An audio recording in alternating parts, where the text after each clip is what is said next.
بسم اللہ الرحمن الرحیم الحمد للہ رب العالمین والصلاة والسلام علی سید الانبیاء والمرسلین اما بعد فاعوذ باللہ من الشیطان الرجیم بسم اللہ الرحمن الرحیم۔ یہ سوال پوچھا گیا ہے کہ واجد کیوں ہوتا ہے؟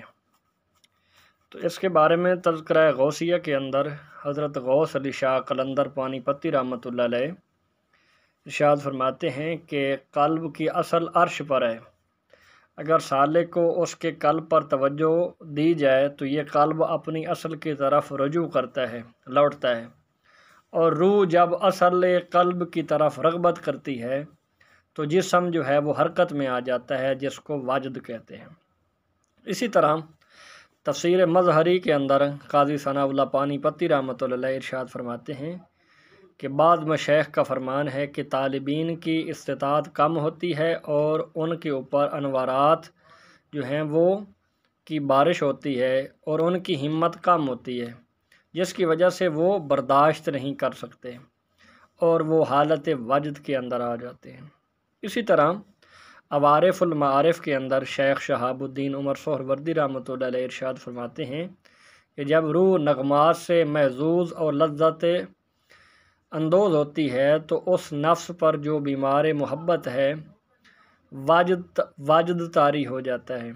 اس سے متعلق ہر چیز وجد میں آ جاتی ہے۔ اسی طرح قلب جو ارادہ کا معمول ہے وہ بھی اندرونی کشش کے باعث وجد میں آ جاتا ہے۔ اور اسی طرح حضرت سیدنا صدیق اکبر رضی اللہ تعالی عنہ ارشاد فرماتے ہیں کہ پہلے ہم یعنی ابتدائی اسلام میں ہم قرآن مجید سن کر روتے تھے، لیکن اب تلاوت قرآن کے موقع پر کسی کو روتا دیکھ کر ہمارے دل بھی سخت ہو گئے ہیں۔ اس ارشاد کا مطلب یہ ہے کہ اب قرآن کریم کی تلاوت کی حیت تاثیر سے دل مانوس ہو گئے ہیں، اور اسی طرح اس کی تاثیر اور تجلیات سے اس قدر مانوس ہو گئے ہیں کہ اب وہ کوئی نئی چیز جو ہے وہ محسوس نہیں ہوتی، مطلب ان کی استعداد جو ہے وہ بڑھ جاتی ہے، جس کے باعث واجد